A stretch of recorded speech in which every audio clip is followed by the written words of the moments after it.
الرحمن الرحیم۔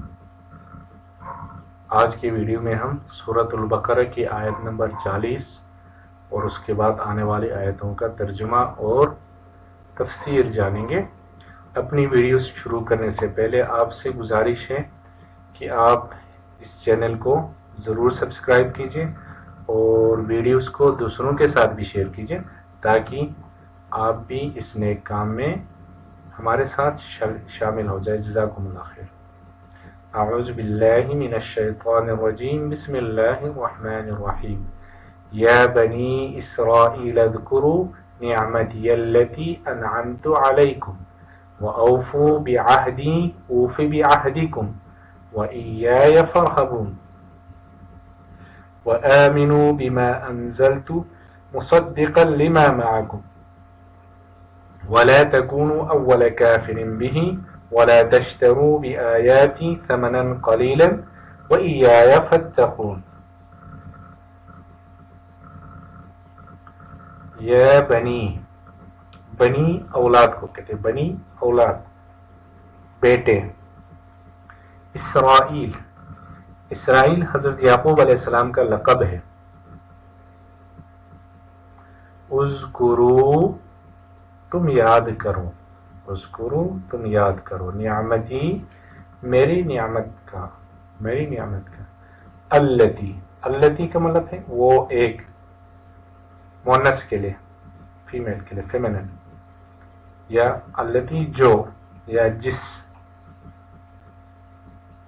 یہ اس میں موصول ہے۔ انعمت میں نے انعام کیا، انعمت میں نے انعام کیا۔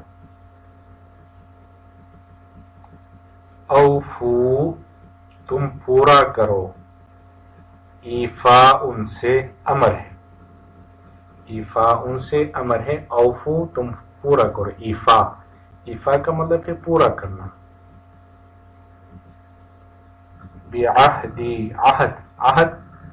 عہد کو، قول کو، پیمان، عہدی میرا عہد، میرا اقرار۔ ایایا مجھ کو یا مجھ سے، فرہبون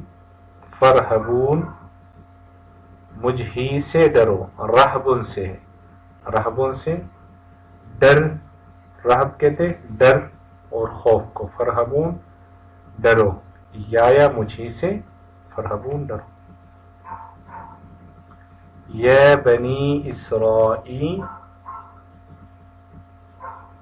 بنی اسرائیل اذکروا، اے بنی اسرائیل یاد کرو، نعمتی التی میری اس نعمت کو، میری وہ نعمت یاد کرو، التی انعمت علیکم جو کہ میں نے تم کو عطا کی تھی، التی جو انعمت علیکم میں نے تمہیں عطا کی تھی، انعام کی تھی۔ وَأَوْفُوا بِعَهْدِي اور تم مجھ سے کیا ہوا جو عہد ہے یا جو وعدہ تھا اس کو پورا کرو، وَأَوْفُوا اور پورا کرو، بِعَهْدِي میرے ساتھ جو عہد کیا، میرے ساتھ جو وعدہ کیا تھا اس کو پورا کرو۔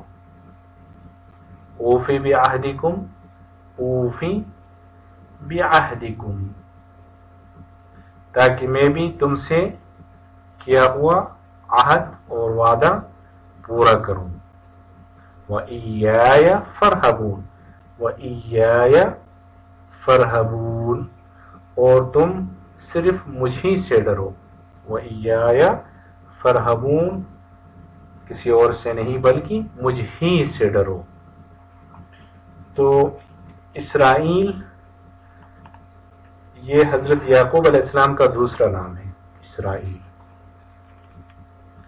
ان کی اولاد کو بنی اسرائیل کہا جاتا ہے۔ تمام تر یہودی اور اکثر عیسائی، کرسچن اسی نسل سے تعلق رکھتے تھے، بنی اسرائیل سے۔ مدینہ منورہ میں یہودیوں کی ایک اچھی خاصی تعداد آباد تھی، اور رسول اکرم صلی اللہ علیہ وسلم مدینہ منورہ پہنچنے کے بعد نہ صرف ان کو اسلام کی دعوت دی تھی بلکہ ان سے امن کا ایک معاہدہ بھی فرمایا تھا، ایک ایگریمنٹ بھی کیا تھا۔ لہٰذا اس مدنی صورت میں جو یہ آیت ہے، اس آیت سے لے کر آیت نمبر 143 تک مسلسل بنی اسرائیل کا تذکرہ ہے آنے والی آیتوں میں، جس میں انہیں اسلام کی دعوت بھی دی گئی ہے اور ان کو نصیحت کرنے کے ساتھ ساتھ ان کی جو بدعنوانیوں پر ان کو متنبہ بھی کیا گیا ہے۔ شروع میں ان کو یاد دلایا گیا ہے کہ اللہ تعالی نے ان پر کیسے کیسے انعامات فرمائے تھے بنی اسرائیل پر۔ اس کا تقاضا یہ تھا کہ وہ اللہ سبحانہ و تعالیٰ کے شکر گزار ہو اور اس عہد کو پورا کرتے جو اللہ سبحانہ و تعالیٰ نے ان سے لیا تھا کہ وہ تورات پر ٹھیک ٹھیک عمل کریں گے بنی اسرائیل، اور اللہ کے بھیجے ہوئے ہر نبی پر ایمان لائیں گے۔ لیکن انہوں نے تورات پر عمل کرنے کے بجائے اس کی منمانی تشریح اور تعویلیں شروع کر دی تورات کی، اور اس کے احکام کو انہوں نے چینج کیا۔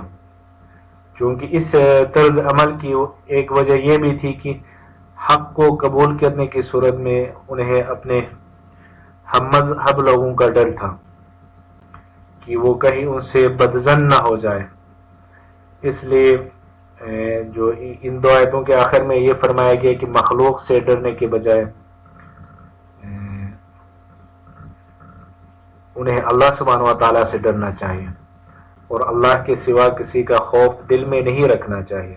تو وہ لوگوں کے ڈر کی وجہ سے یا لوگ ہم سے بدظن ہوں گے، اس وجہ سے انہوں نے اللہ کی آیتوں کو یا تورات کی آیتوں کو اپنی منمانی انہوں نے ایک تو تشریح کی، تعویلیں کی، اور جو حق تھا اور سچ تھا اس کو انہوں نے چھپا لیا۔